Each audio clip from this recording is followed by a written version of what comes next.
alguns grupos importantes, um grupo pelo menos. A Presidente Prudente é a sede do grupo Encalço, né, que é hoje a maior incorporadora de terras, que teve é a segunda maior, a maior é Alphaville, evidentemente, mas é a segunda maior, é a mais importante nas cidades não metropolitanas, mas já entrou nas metrópoles, já tem empreendimento na região metropolitana de Fortaleza, por exemplo. Bom, numa cidade dominada pelo encalço, que mexe, sobretudo, com loteamento fechado, incorporação de terras e produção de lotes e não de imóveis, agora certos corretores estão se associando com empresas para a produção imobiliária. Que, então, é um outro arranjo. Aí, sim, o capital tem parte do dinheiro da cidade, com terras. O que é esse rapaz, que foi o que eu entrevistei, me falou? Eu arrumo quem tem a terra e vou atrás da empresa, e aí a associação sem a empresa dispor do dinheiro, tá? Que é um modelito, entre aspas, que tinha vigido muito nos anos 80, tinha saído de moda e que agora voltou. O dono da terra entra como uma parte. Quer dizer, a empresa não faz o investimento para comprar a terra. Bom, enfim, cada cidade foi um modo diferente, o que mostrou que a pesquisa é muito importante.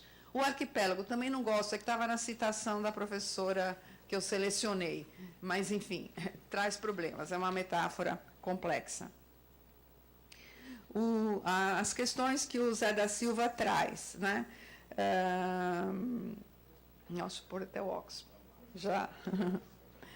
Uma leitura da Cidade Média, né? E, enfim, eu acho que um par importante, conceitualmente falando, para entender o que é isso, é o par tão tradicional na geografia, que a gente abandonou, mas que eu acho ainda maravilhoso, o par situação geográfica, sítio urbano. Ele é um par importante. Quer dizer, é muito diferente uma cidade dita como média, e eu não estou falando do tamanho demográfico, estou falando dos papéis regionais de intermediação, que está a 500 quilômetros de São Paulo, que é o caso de Presidente Prudente. A centralidade de Presidente Prudente, tanto na Regica como por vários indicadores, é mais alta que São Carlos.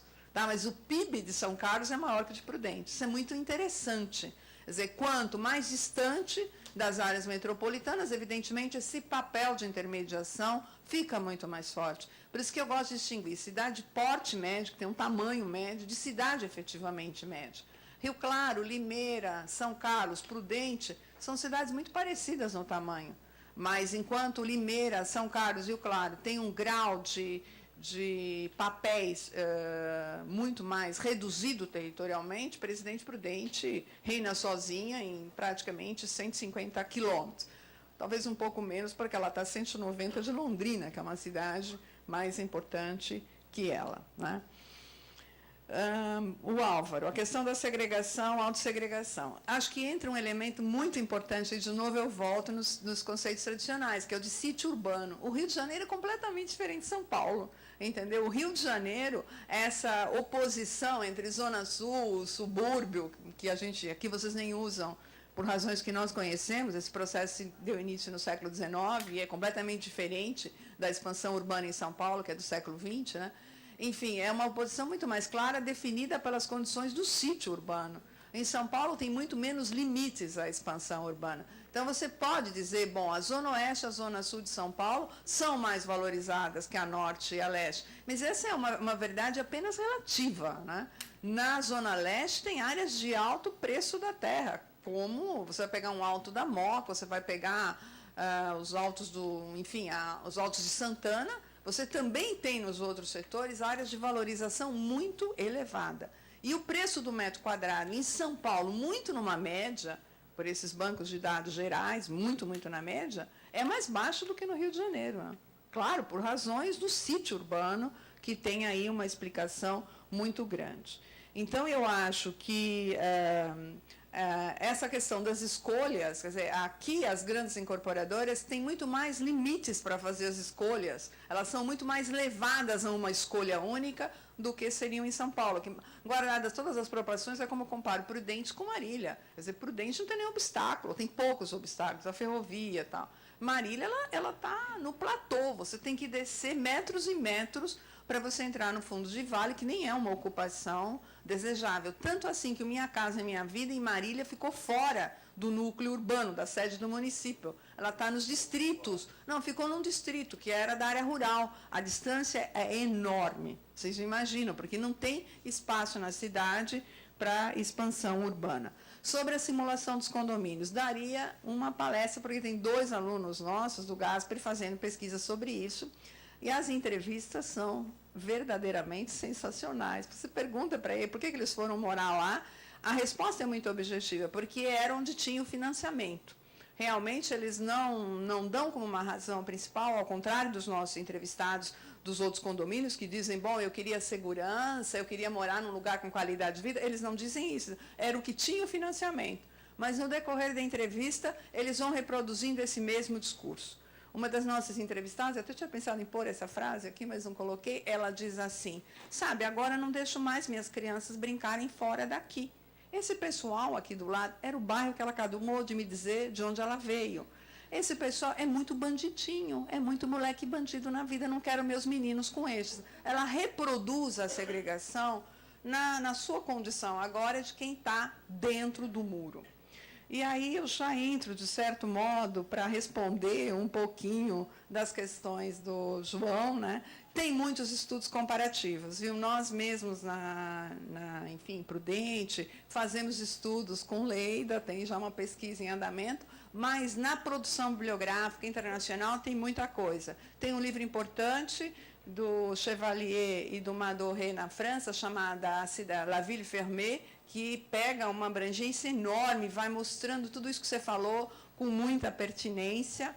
Na América Latina, tem muitos estudos feitos pelos colegas do Chile, feitos pelos colegas da Argentina, enfim.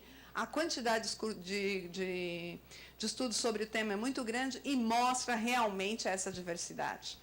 Mesmo quando você acha, bom, é parecido, né? Você olha um grande empreendimento em Buenos Aires, como o Nordelta, e fala, bom, parece com o Alphaville? Parece em termos, é muito diferente, porque lá incorpora núcleos urbanos do passado, reinscreve a cidade do passado, insere essa cidade do passado no empreendimento, coisa que no Brasil ninguém está pensando em colocar o núcleozinho de Itapecerica da Serra dentro de um condomínio, ao contrário, quer negar esse passado brasileiro.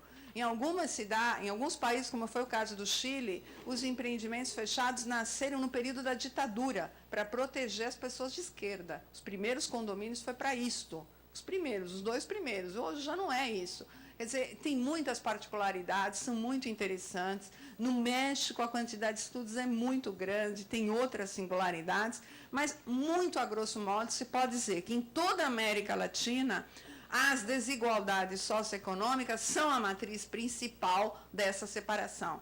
Enquanto na Europa, no Oriente Médio, até mesmo nos Estados Unidos, isso nem sempre é o principal. Na maior parte dos casos nos Estados Unidos, são condomínios temáticos, para idosos, para gente que gosta de tênis, para gente que gosta de verde. Tem razões muito mais de ordem cultural, comportamental, de faixa de idade, do que, às vezes, de separação socioeconômica. Enfim, é um tema muito, muito interessante. Nossa, é tanta coisa, faltam 2 pessoas para eu abordar. A separação do rural do urbano, cidade e campo. Bom, tem havido vários eventos sobre isso. O primeiro foi na USP, depois o Glaucio já fez aqui no Rio. Tem uma série, eu sugiro você até procurar, vários de nós, a Sandra já publicou sobre o tema, várias pessoas já publicamos. De qualquer maneira, não quero deixar em branco a pergunta que você me fez, dizendo que eu discordo frontalmente do professor José Lida Veiga, que fica fazendo essa fala genérica que o Brasil é menos urbano do que parece, que deveria medir a população de outro jeito. Ainda bem que o IBGE não se sensibilizou. Houve um seminário aqui no Rio de Janeiro que ele tentou convencer as pessoas, o presidente do IBGE, sobre uma mudança da forma de contagem da população. Eu acho que o Brasil é grande demais para você cortar a série histórica. Nós temos que continuar a contar que é população urbana quem está dentro do perímetro urbano, mesmo sabendo que ali há gente que desempenha papéis que não são urbanos. Porque o oposto também ocorre. Você vai no município como Jundiaí, A área rural está tomada de condomínios fechados de gente que trabalha na cidade. Você só pode resolver essas questões com pesquisa. Eu seria totalmente contrário a essa hipótese que você levantou do governo, enfim, do poder público, não o governo, ele implementar algum tipo de orientação para colocar do lado dos condomínios de alto nível as pessoas que trabalham. Por razões diferentes, olhos, porque, na verdade, eu sou frontalmente contra o muro. Essa é a minha campanha, não tem muros nas cidades, então eu não seria favorável a um tipo de política desse gênero. Onde isso aconteceu por razões de outra natureza, não por intervenção do poder público, foi Sorocaba, que eles procuraram uma gleba muito perto da rodovia Castelo Branco e acabou que havia um bairro ali perto. O que aconteceu é que os terrenos, era uma área assim, colinosa, os terrenos virados para essa área pobre, onde a maior parte das senhoras trabalhavam como empregadas domésticas, chegaram a valer 50% menos do que os do outro lado, onde eles não viam os pobres. Enfim, isso seria completamente contrário às estratégias dos incorporadores imobiliários, que querem vender a ideia de uma paisagem homogênea, de um espaço, o Madoré, na França, que trata muito isso, de estar entre os seus. Estar entre os seus implica em eu não ver os outros também. Então, essa justaposição não parece que é desejável. Voltei numa coisa, eu ia falar disso, veio na memória a questão das funções urbanas. Nós, na Recime, temos tratado uma distinção entre funções e papéis, que há uma diferença. As funções no plano econômico, os papéis que são muito mais amplos, e uma das ideias mais interessantes sobre a questão foi do Jean Bitum, que lamentavelmente não fez ainda um artigo sobre o tema, que é a ideia de cidades médias de responsabilidade territorial. Aquelas que não têm papéis econômicos importantes, mas que seguem sendo a cidade principal para uma área que ou não tem cidades pequenas, ou em que as cidades pequenas não têm isso, não tem escola, não tem hospital, não tem atendimento, que é muito típico da Amazônia brasileira, onde uma cidade de 40 mil habitantes, ou 50 mil, pode ser considerada uma cidade média, porque é a única em 300 quilômetros que oferece um hospital que tenha, por exemplo, uma mínima UTI, uma UTIzinha simples, né? Enfim, isso é sempre uma coisa que a gente debate muito na Recime, como fazer essas distinções, mas sempre com medo de também não cair na tipologia, que é uma coisa que a gente nunca quis tomar como responsabilidade, porque acho que já tem as tipologias oficiais do IBGE, do Ministério das Cidades, etc. Bom, o último conjunto de questões, se deveria haver propostas ou não, eu acho que sempre chama a atenção dos nossos colegas, né, geógrafos ou cientistas sociais, antropólogos da Europa, porque a nossa geografia é tão crítica, analítica e nunca é propositiva. Tem 1000 razões. Uma das razões é que as propostas aqui, por razões que eu não vou entrar no mérito, são muito mais do âmbito dos arquitetos do que dos geógrafos. Nós pouco trabalhamos com propostas. Mas não quer dizer que a gente não tem responsabilidade política sobre elas. Eu acho que esse tipo de proposta poderia dar certo, né? Não é fácil a execuibilidade delas, né? Gostaria de dizer que, no caso dos nossos condomínios, dos que nós pesquisamos nessas cidades, né, todo mundo, todos, sem exceção, que são as figuras, as grandes figuras do poder público, o prefeito, o delegado, o promotor, os juízes moram dentro desses espaços, e reproduzem essa ideia de cidade e fecham os olhos para tudo isso que está acontecendo. Houve um único caso de um promotor em São Carlos, que quando o PT assumiu o poder público municipal, ele aproveitou a situação e entraram com ação pública contra esses loteamentos fechados que não eram condomínios. Bom, foi uma guerra na cidade, tá? Um dos loteamentos teve o dinheiro para pagar, quer dizer, indenizou o poder público comprando as terras que estavam dentro, mas comprou onde? Na periferia sul, onde estavam os pobres, em São Carlos. Outros tiveram que fazer um acordo, que é deixar o portão aberto, porque eles ganharam na justiça, dizendo, olha, eu comprei mais caro porque era fechado, e agora, se derrubar o muro, vai desvalorizar. E o juiz deu ganho de causa. O juiz que deu ganho de causa mora num espaço como esse. E este promotor público foi transferido para uma cidade de 30 mil habitantes. Ele foi praticamente punido por ter feito esse conjunto de ações. O que não quer dizer que isso não tenha tido resultados. Eu entrevistei outros incorporadores em Marília e Prudente que falaram, depois do promotor tal em São Carlos, a gente não começa o loteamento sem antes regularizar, garantir e já dar a terra que corresponde do lado de fora. Porque pela lei brasileira, 27% das terras, elas devem ser de uso público, ruas, calçadas, praças, eles estão pegando, então 27% compram um outro lugar, bem longe, sabe? Ou colocam fora do muro. E aí é lamentável, aqui eu tenho até fotografias no meu pendrive, mas não vou mostrar, em que eles deixam uma faixa larga fora do muro, como o condomínio é muito grande, deixam uma faixa de calçada de 10 metros. Você fala, pô, bacana, né? Pelo menos se as pessoas têm que contornar, elas têm uma calçada de 10 metros. Só que eles fazem um talude de grama. E a pessoa não pode andar ali. E a prefeitura fica quieta. Então, a pessoa fica com uma calçadinha de 1,9 m, que é um talude que dificulta, inclusive, na verdade, ajuda a segurar o muro, né? Acho que poderia ter outras medidas, tá? Uma delas é regrar melhor a delimitação do perímetro urbano, que o perímetro urbano no Brasil ele é expandido muito além da área efetivamente urbana, e ele incorpora uma faixa muito grande de terras como áreas passíveis de loteamento, terra muito barata que pode atingir preço muito elevado ao se transformar urbana. Se você colocar uma medida para isso, pode ser uma política boa. Ela tem problemas, que ela supervaloriza as poucas terras que estão dentro do perímetro. Mas, enfim, há modos. Mas uma segunda coisa que eu acho muito interessante foi tentada em Londrina e vigiu durante um mandato de um prefeito, que foi nenhum condomínio fechado ter a área maior do que uma quadra média brasileira, que é 100%. O que, pelo menos, não cria o problema de interceptar a cidade. Você quer ser um condomínio, é 100%, é uma quadra. Não pode fazer 2, 3, enfim, não pode fazer mais do que 10 mil metros quadrados, o que já é bastante interessante, porque, pelo menos, as pessoas decidem morar lá, mas não atrapalham as outras a circular, né? Outra coisa efetiva que ontem, na hora que a Arlete falou, eu rapidamente toquei nisso na minha pergunta, é o seguinte, eu lamentei. Bom, antes de falar isso, eu vou dizer, eu sou favorável à Minha Casa Minha Vida e acho que é um programa sensacional, com problemas.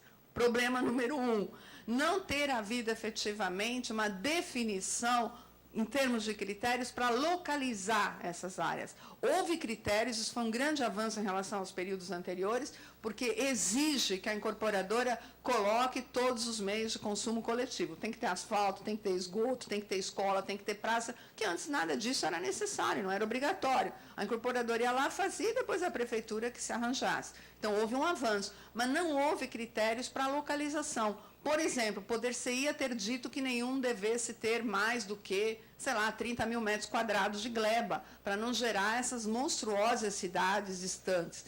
Claro, os canteiros de obras concentrados são altamente rentáveis para as incorporadoras, eles sempre vão escolher. É muito melhor terra barata longe, onde eu posso fazer 300, 400, 500, 1.000 casas. A Romex é 3 mil em Marília. 3 mil imóveis. Numa cidade, 3 mil imóveis, como é 3,4 habitantes por imóvel no Brasil, isso dá 10 mil pessoas numa cidade de 220 mil. Você imagina o que é o tamanho do empreendimento em relação à cidade, o impacto gerado. Poder-se-ia ter definido que nenhum empreendimento pudesse ter mais que tantos imóveis. Eu acho que há várias coisas que o poder público deveria e poderia fazer, inclusive porque o Estatuto da Cidade, que é a nossa lei federal, ele tem vários instrumentos interessantes. A frustração é ver que eles não são aplicados nos municípios, que tem que regulamentar, em que não há a mínima vontade política, no geral, para que isso, de fato, ocorra, por essas razões que eu falei. Quer dizer, um promotor é alguém que deveria defender a sociedade, e ele vai defender os interesses dessa minoria, é lamentável, e vai fazê-lo através de subterfúgios jurídicos. Tem, tramitando no Congresso Brasileiro, uma lei de condomínios nova, tá? Que está completamente emendada inúmeras vezes para garantir a permanência desses direitos de parcelamento. Olha, eu peço desculpas porque com certeza não abordei tudo que as perguntas sugeriram e agradeço a atenção.